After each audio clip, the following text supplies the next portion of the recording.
Hello বন্ধুরা, আচ্ছা আমরা সবাই তো আইল্যান্ডের দিকগুলোকে পৃথিবীর অন্য সব কিছু থেকে আলাদা একটু অন্যরকম সুন্দরভাবে ভেবে থাকি।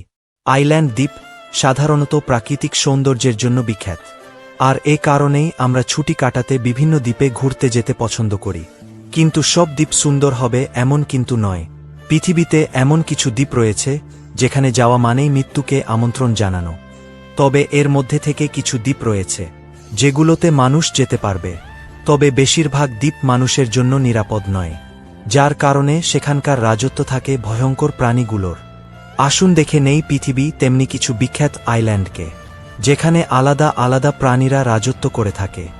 স্বাগতম আপনাকে আমাদের আরও একটি নতুন ভিডিওতে। আশা করি ভিডিওটি শেষ পর্যন্ত দেখবেন।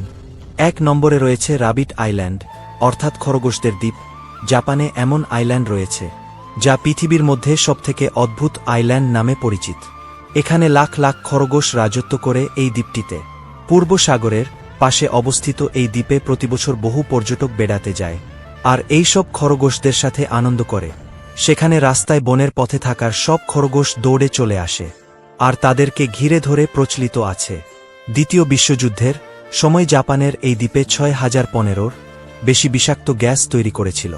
পরবর্তীকালে বিষাক্ত গ্যাসের প্রভাব পরীক্ষা করার জন্য এখানে কয়েক হাজার খরগোশ ছাড়া হয়, আর আজ সেই খরগোশেরা এই দ্বীপটিকে শাসন করছে। 2 নম্বরে রয়েছে আইল্যান্ড, অর্থাৎ বিড়ালের দ্বীপ। এই বিড়ালের দ্বীপ জাপানের মিয়াগি শহরে অবস্থিত, যার আসল নাম তাসলিমা আইল্যান্ড। আর অবাক করা তথ্য হল এখানে বিড়ালের সংখ্যা মানুষের চাইতে কয়েক গুণ বেশি, আর এ কারণে একে বিড়ালের দ্বীপ বলা হয়। এখানেই বিড়ালদের জাপানের মধ্যযুগীয় সময় আনা হয়েছিল, আর দিন দিন এখান থেকে মানুষের বসতি কমে যাওয়ায় বিড়ালের বসতি বেড়ে গিয়েছে। আর এই কারণেই এখানের চারপাশে চোখে পড়বে এমনই লাখ লাখ বিড়াল। হ্যাঁ বন্ধুরা, 3 নম্বরে রয়েছে একটি ওয়াইফাই ল্যান্ড। শুনে অবাক লাগছে না? অর্থাৎ কাকডার দ্বীপ ভারত মহাসাগরে অবস্থিত এই আইল্যান্ড। এর আসল নাম ক্রিসমাস আইল্যান্ড।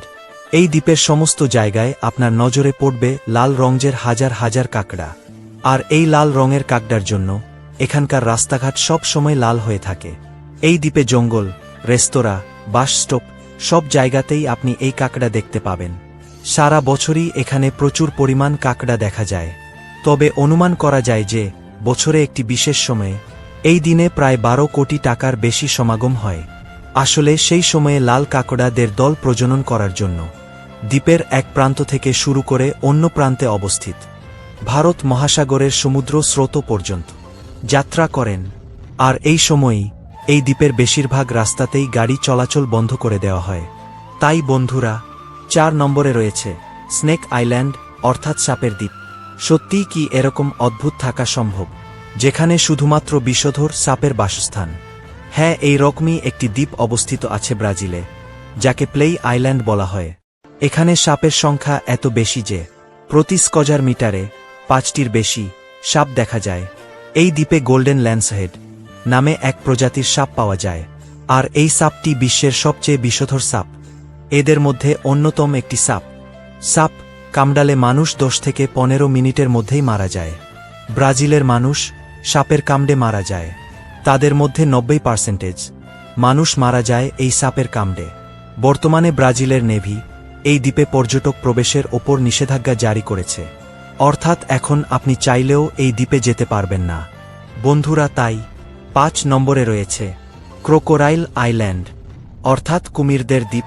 বার্মার নিকটে অবস্থিত এই আইল্যান্ড, এর আসল নাম হচ্ছে রান্দি আইল্যান্ড। এখানকার ভয়ঙ্কর কুমিরেরা এত বেশি মানুষের ক্ষতি করেছে বা মেরে ফেলেছে যে তার জন্য এই দ্বীপটি গিনেস বুক অব ওয়ার্ল্ড রেকর্ডে স্থান পেয়েছে। এই দ্বীপে রয়েছে আর সেই সমস্ত হাজার হাজার ভয়ঙ্কর কুমির। দ্বিতীয় বিশ্বযুদ্ধের সময় 1000 জাপানি সৈন্য এই দ্বীপে এসে বসবাস করত, কিন্তু তাদের মধ্যে বেশিরভাগ সৈন্য মারা যেত এই ভয়ঙ্কর কুমিরের আক্রমণে। বলা হয়ে থাকে সেই আইল্যান্ড থেকে শুধুমাত্র 20 জন সৈনিক ফিরতে পেরেছিল। 6 নম্বরে রয়েছে কোমোর আইল্যান্ড, ইন্দোনেশিয়ার অন্তর্গত এই আইল্যান্ড। এটি ইন্দোনেশিয়ার নিকটবর্তী একটি সমুদ্র অবস্থিত। এই দ্বীপটিতে বাস করছে কোমোর ড্রাগন নামে বিশাল আকারের হাজার হাজার গিরগিটি, আর তাদের রাজত্ব চলে এখানে। প্রথম বিশ্বযুদ্ধের সময় একটি বিমান দুর্ঘটনার কবলে পড়ে। এই দ্বীপের নিকট এসে ভেঙে পড়ে বিমানের পাইলট। রাত্রে এসে পৌঁছান তিনি লক্ষ্য করেন এই দ্বীপে বাস করছে হাজার হাজার বিশাল আকারের কোমর ড্রাগন।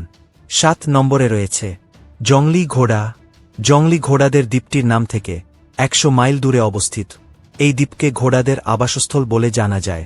20 জুন 2013-তে এই দ্বীপকে কানাডা সরকার ন্যাশনাল পার্ক বলে ঘোষণা করে দেয়। আর তারপর থেকে সেখানে বিশ্বের বিভিন্ন দেশ থেকে পর্যটকেরা ছুটি কাটানোর স্থান, পিকনিক স্পট হিসেবে জায়গাটা বেশ পছন্দ করেছে। 8 নম্বর রয়েছে সেলাই ল্যান্ড, অর্থাৎ ঝিনুকের দ্বীপ। পশ্চিম আফ্রিকা থেকে আজ অবধি রয়েছে যেমন করে ঝিনুক এর দ্বীপ বলে থাকে, কারণ এই দ্বীপে কোটি কোটি ঝিনুক এসে এক হয়েছে। আর অদ্ভুত বিষয় হল, আপনি এখানকার যেদিকেই তাকায় সেদিকেই আপনি ঝিনুক ঝিনুক দেখতে পাবেন। এখানকার রাস্তা দিয়ে তৈরি দোকানের দেয়ালে ঝিনুক ব্যবহার করা হয়, এমনকি কবর পর্যন্ত ঝিনুক দিয়ে দেয়া হতো। বন্ধুরা, আমাদের আজকের আয়োজন এ পর্যন্তই ছিল। ভিডিওটি ভালো লাগলে লাইক করতে পারেন। এমন ইন্টারেস্টিং ভিডিও রেগুলার পেতে আমার চ্যানেলটি এখনই সাবস্ক্রাইব করুন এবং পাশে থাকা বেল আইকনটি প্রেস করুন। তো দেখা হচ্ছে আগামী ভিডিওতে, ততক্ষণ পর্যন্ত ভালো থাকুন। ধন্যবাদ।